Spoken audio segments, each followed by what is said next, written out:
Hello दोस्तों, नमस्कार। एक बार फिर से स्वागत है आपके अपने यूट्यूब चैनल देव जी के ट्रिक्स में।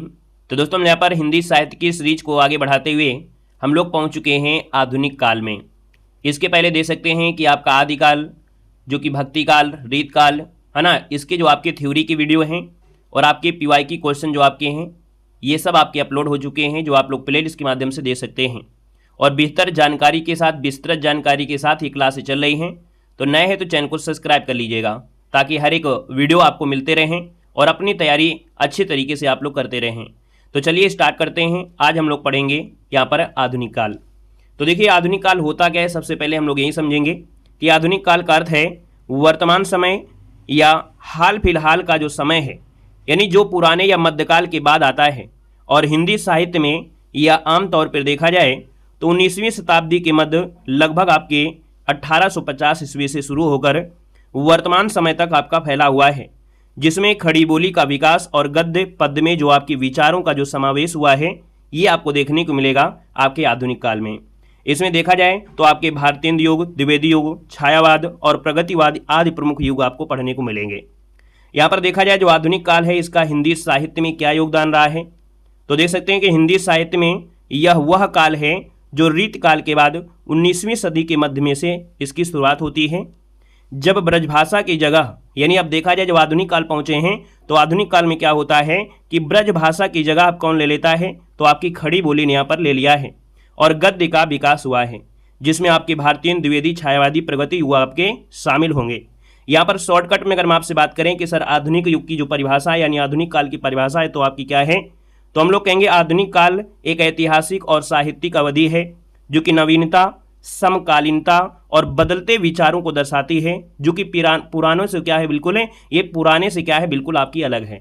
यानी आधुनिक का मतलब ही क्या हो गया, नया हो गया, है ना। तो ये आपके शॉर्टकट में आपकी थ्योरी है।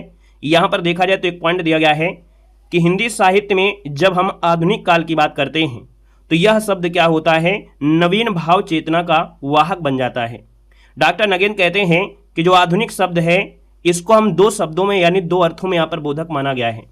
पहला अर्थ मानते हैं मध्यकाल से भिन्नता, दूसरा आपका होता है नवीन अहलोक दृष्टि, यानी मध्यकाल से क्या हो रहा है, भिन्न हो रहा है, नवीन चीजें आ रही है, नई प्रवृत्ति, नई सोच हो गया, वैज्ञानिक का समय आ गया, नई चेतना आपकी उमंग हो रही है। वहीं पर देखा जाए जो आपका नई यह लोक, ये मतलब होता है इस लोक में जो आपको वर्तमान में चल रही है, उसके बारे में यहाँ पर दृष्टिकोण यहाँ पर देखते हैं। यहाँ पर देखा जाए तो गद्य में अनेक नई विधाएं उभरती हैं, है ना, जैसे आपकी जीवनी है, कथा है, रेखा चित्र, संस्मरण, यात्राव्रत, रिपो जो तार्ज है, ये सब जो चीज़ें आती हैं वो आपके गद्य में नई नई चीज़ों का उद्भव होता है। यहाँ पर आते हैं सर जी अंग्रेजी शासन की स्थापना के बाद, यानी हम देखते हैं कि आधुनिक काल में कई ऐसी आपकी समस्याएं आई, और आधुनिक काल में देखा जाए जो आपके आधुनिक काल का विकास हुआ वो कई हिसाब से हुआ।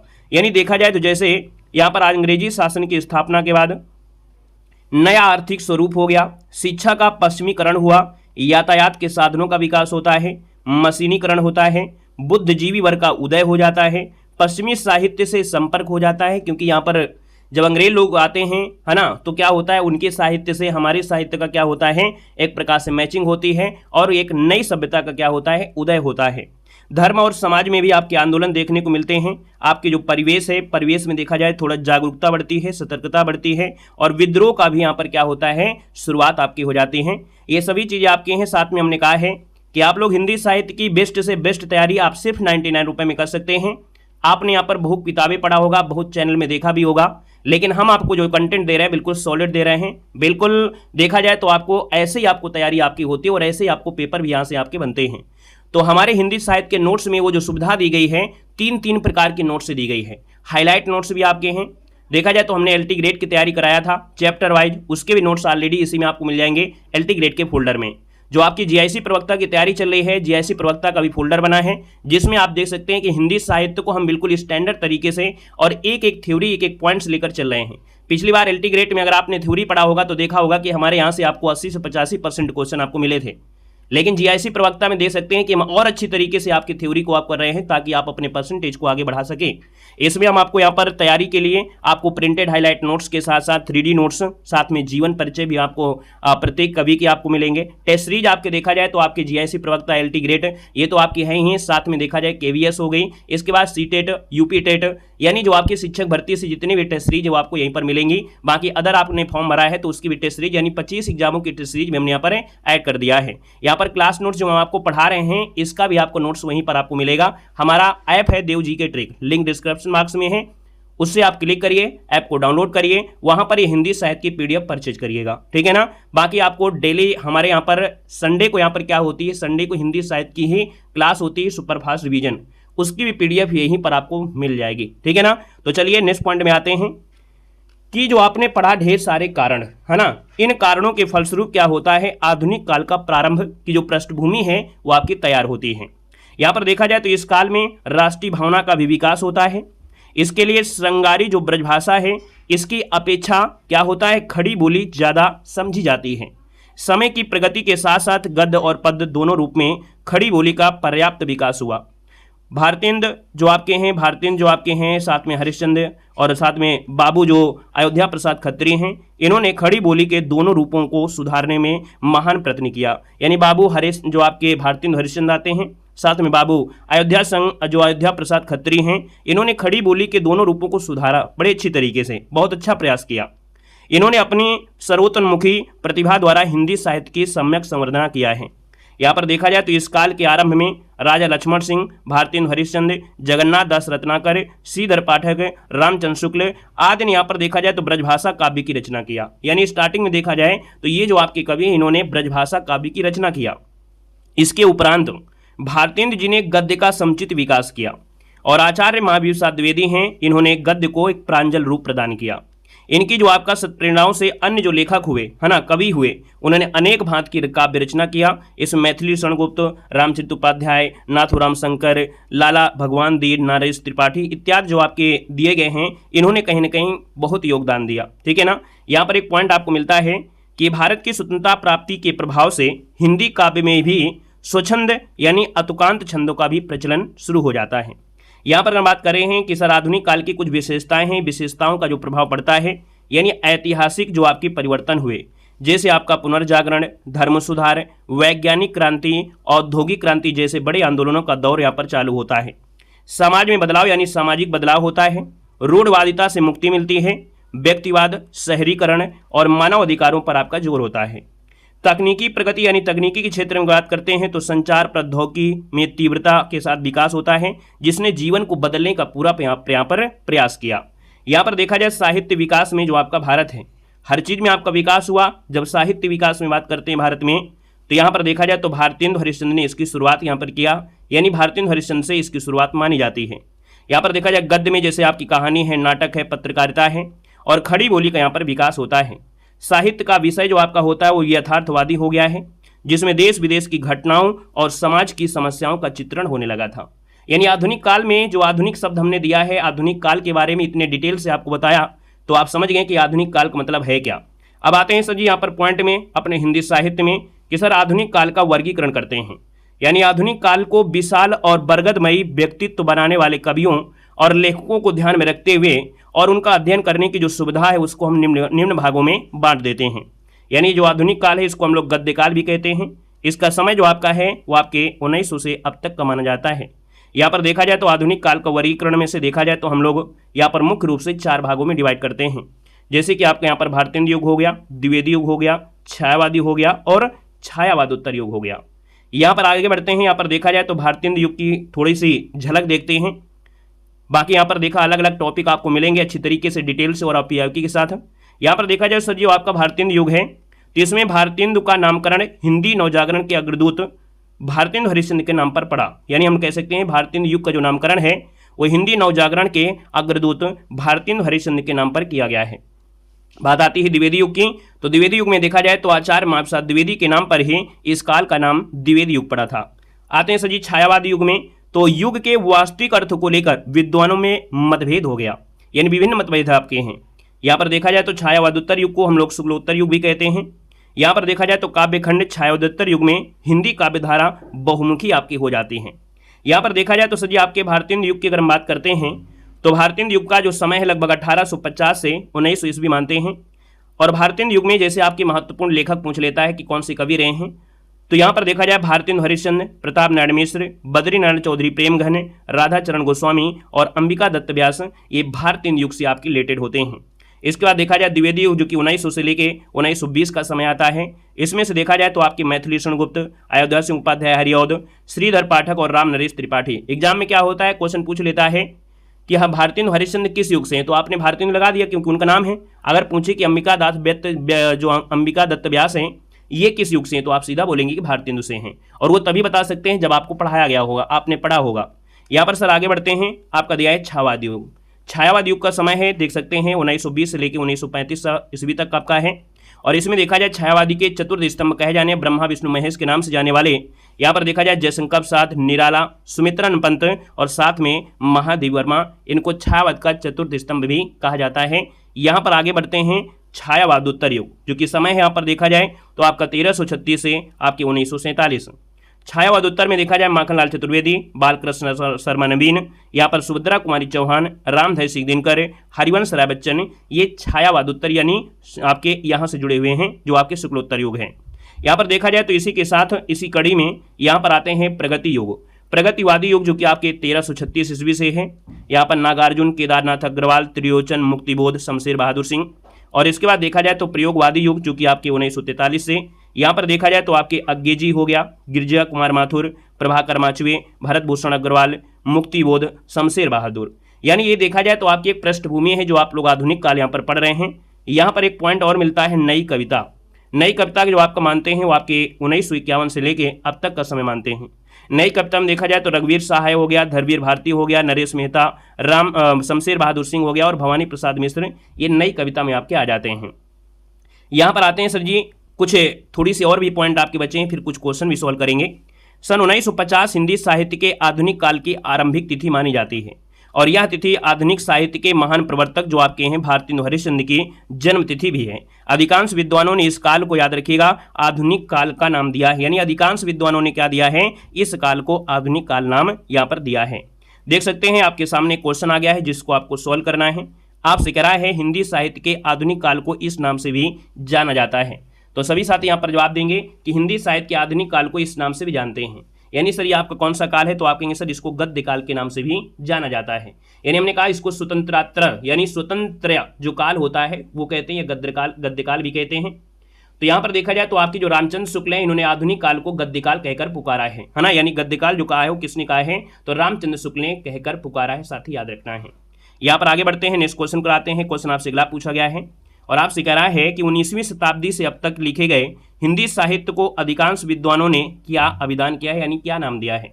तो हमने कहा जब सर जी आपसे अधिकांश लगा देता है तो आपकी क्वेश्चन में परिवर्तन ये देखने को मिलता है कि आपका जो आंसर हो जाता है वो हो जाता है सर जी क्या अधिकांश होता है, तो आपके आधुनिक काल हो जाता है। यानी हमने कहा सर 19वीं शताब्दी के मध्य में ब्रिटिश शासन की स्थापना के साथ ही भारत में वर्तमान युग का आविर्भाव होता है। जो पाश्चात्य संस्कृति है, साहित्य है, विचार हैं, उनके संपर्क से हमारे जो साहित्य में उसके संघर्ष की चेतना आपकी शुरुआत हो जाती है, नई लहर दौड़ने लगती है ना, जिसको हम लोग पुनर्जागरण काल कहने लगते हैं। यहाँ पर सर आगे बढ़ते हैं, क्वेश्चन आपसे अगला पूछा गया है, कह रहे सर जी रामचंद्र शुक्ल ने हिंदी साहित्य के आधुनिक काल को किस अन्य नाम से जाना है।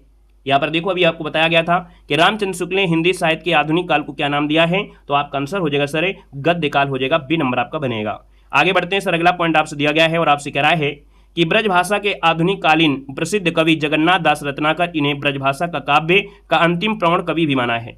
जगन्नाथ दास रत्नाकर की बात करते हैं तो इनका जन्म जो आपका है 1866 ईस्वी में वाराणसी में और मृत्यु जो आपकी हुई थी वो आपकी हरिद्वार में हुई थी। बिहारी इनके सर्वाधिक प्रिय आपके कवि रहे हैं। सतसई पर लिखी गई जो इनकी टीका है वो आपकी बिहारी रत्नाकर है और अपनी अर्थता में बेजोड़ आपकी है। यहाँ पर देखा जाए तो एक पॉइंट आपका बनता है सर जी, क्या बनता है कि रत्नाकर ने श्रृंगार और वीर दोनों ही रसों में रचना यहाँ पर किया है। साथ ही यहाँ पर अगर बात कर लेते हैं तो इन्होंने अंग्रेजी कवि एक थे आपके पोप है ना, इन्होंने अंग्रेजी कवि पोप के यहाँ पर देखा जाए अस्से आन क्रिटिज्म का रोला छंदों में समालोचना दर्शन नाम से अनुवाद किया। रत्नाकर ने साहित्य सुधा निधि मासिक पत्रिका का संपादन भी किया। सन 1930 में रत्नाकर जी कलकत्ता से हिंदी साहित्य सम्मेलन के सभापति भी यहाँ पर हुए थे। यहाँ पर देखा जाए तो सर जी एक पॉइंट बनता है कि रत्नाकर के काव्य ग्रंथों में हिंडोला, हरिश्चंद्र, उद्धव शतक, गंगा अवतरण, काल काशी, श्रृंगार लहरी, गंगा विष्णु लहरी, रत्नाष्टक, वीराष्टक तथा फुटकर रचना देखने को मिलती हैं ये रत्नाकर के काव्य ग्रंथों में। यहाँ पर सर जी एक क्वेश्चन दिया गया है कि ब्रजभाषा के आधुनिक कालीन कवि इनमें से कौन है? ब्रजभाषा के आधुनिक कालीन कवि इनमें से आपके हैं कौन, बता सकते हैं? तो आप कहेंगे जी सर बता सकते हैं। अभी एक नाम लिया था आपके जगन्नाथ दास रत्नाकर, ये ब्रजभाषा के आधुनिक कालीन कवि आपके माने जाते हैं। जवाब हो जाएगा आपका सी नंबर है। नेक्स्ट क्वेश्चन को आते हैं। क्वेश्चन दिया गया है कि इनमें से जगन्नाथ दास रत्नाकर की कृति आपको छांटना है। अभी आपको बताया गया कि जो जगन्नाथ दास रत्नाकर है वाराणसी में इनका जन्म होता है, मृत्यु आपकी 1932 में हरिद्वार में होती है। बिहारी इनके सर्वाधिक प्रिय कवि रहे हैं और सतसई पर इन्होंने टीका भी लिखा था बिहारी रत्नाकर। तो हमने कहा सर जी यहाँ पर देखा जाए तो उद्धव शतक इन्होंने ब्रजभाषा में लिखा है। तो सर जी आपका जो आंसर हो जाएगा इनमें से क्या हो सकता है? यहाँ पर देखो इनमें से कह रहा है जगन्नाथ दास रत्नाकर की कृति आपकी कौन सी है? तो हमने आपको क्या बताया? आपको बताया सर ब्रज उद्धव शतक। और ये उद्धव शतक कौन सी भाषा में है? तो आपके सर ये आपकी है ब्रज भाषा में। किस भाषा में है सर? ये ब्रज भाषा में है। और ये सर जी आपके 1929 में, कितने में सर जी? आपके 1929 में आपकी लिखी गई थी, है ना। ये जो एक काव्य है, एक अनूठा ग्रंथ है जो एक और अपने आप में एक प्रबंध काव्य की तरह जाता है, दूसरी ओर मुक्तक की तरह जाता है। यानी आपका आंसर फर्स्ट हो जाएगा। नेक्स्ट क्वेश्चन कराते हैं। क्वेश्चन दिया गया है कि रत्नाकर कृत उद्धव शतक किस भाषा में लिखा गया है? आपने कहा सर आपने तो पहले ही सब कुछ यहाँ पर बता ही दिया है। यानी हमने कहा सर ये जो आपका रत्नाकर है यानी रत्नाकर के द्वारा उद्धव शतक है ये कौन सी भाषा में? तो आप कहेंगे सर ये तो आपकी ब्रजभाषा में है। ऑप्शन नंबर आपका बी इस पर राइट हो जाएगा। नेक्स्ट क्वेश्चन दिया गया है कि उद्धव शतक में जो आपके छंद है वो आपके कितने हैं, बता सकते हैं? यहाँ पर देखो जो आपका उद्धव शतक है इसमें छंदों की संख्या पूछ लिया है।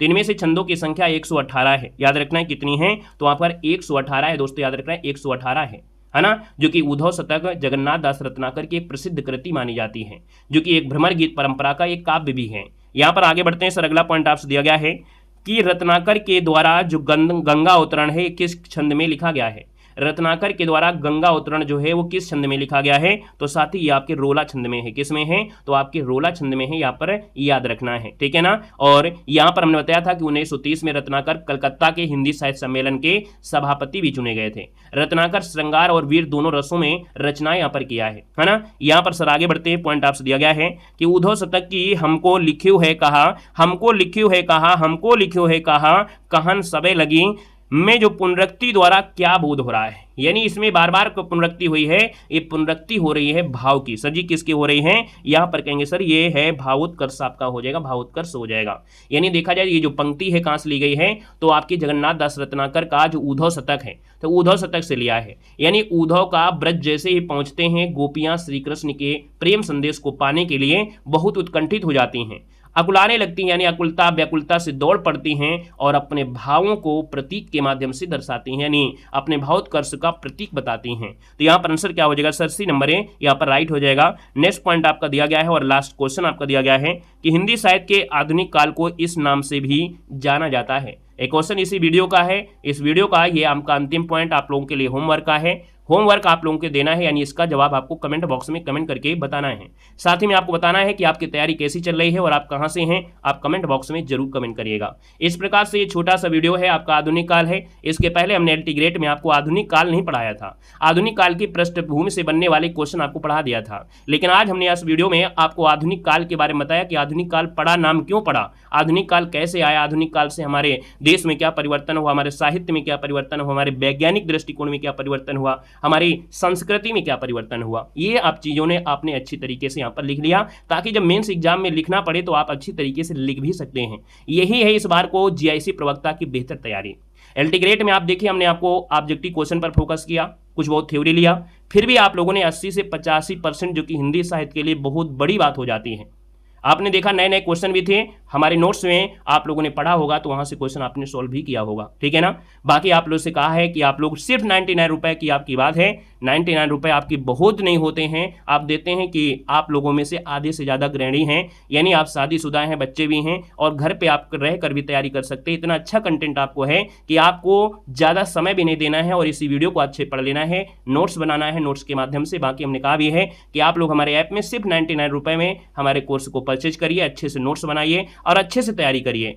हर एक काम हो सकता है, यानी अगर आप सपने को उठाना है तो आपसे हो सकता है, क्योंकि व्यक्ति ही ऐसा काम कर सकते हैं, दूसरे तो करते नहीं हैं। यानी आप कर सकते हैं, अगर आपने ठान लिया है तो जरूर कर सकते हैं। अपने आप को अगर कमजोर समझ लिया इतनी भीड़ के आगे तो फिर आप तो कमजोर हो ही जाएंगे, ठीक है ना। तो आप हमारे ऐप में ढेर सारी सुविधा दी गई है। आने वाली सुपर टेट की भी सुविधा होगी, पूरा 1 साल का कोर्स है और 1 साल के कोर्स में आप हर एक परीक्षा, आने वाली परीक्षा का भी आप लाभ ले सकते हैं। टीजीटी, पीजीटी या आपकी और भी जो परीक्षा होंगी वो हिंदी साहित्य यहीं से आपको, इससे बेहतर हिंदी साहित्य हम देने का प्रयास और भी करेंगे, ताकि अगर आप लोगों में से कोई लोग नेट की या जेआरएफ की जो आपकी तैयारी करते हैं नेट वगैरह की, तो भी आप लोग कवर कर सकते हैं, ठीक है ना। तो आज के लिए इतना रखते हैं। ऐप डाउनलोड करिए, नीचे डिस्क्रिप्शन बॉक्स में लिंक दी गई है, या सीधा प्ले स्टोर में जाइए, देव जी की ट्रिक सर्च करिए, वहां से जुड़िए और हिंदी साहित्य का ये कोर्स आप लोग परचेज करिए। सबके पास ये कोर्स होना अनिवार्य है, इसीलिए हमने इतना प्राइस कम रखा है, इतना कम प्राइस रखा है कि आपकी एक चॉकलेट से भी आपका कम है, याद रखना है, जिसमें आपको इतना सुविधा दे रहे हैं जो आप देखेंगे कि आपकी मेमोरी भी आपकी भर जाएगी मोबाइल की। इतना भी हमने यहाँ पर कंटेंट दे रहे हैं, लगातार आपको चलता रहेगा 1 साल तक ये प्रक्रिया, ठीक है ना। तो चलिए फिर आज के लिए इतना रखते हैं, मिलते हैं एक नए सेशन के साथ, भारतीय युग के साथ मिलेंगे और भारतीय युग की पहले थ्योरी, फिर इसके बाद ऑब्जेक्टिव क्वेश्चन पढ़ेंगे अच्छी तरीके से, ठीक है ना। तो चलिए आज के लिए विदा चाहते हैं। सेशन को लाइक करिएगा, नए हैं तो चैनल को सब्सक्राइब कर लीजिएगा। धन्यवाद सभी को, जय हिंद, वंदे मातरम।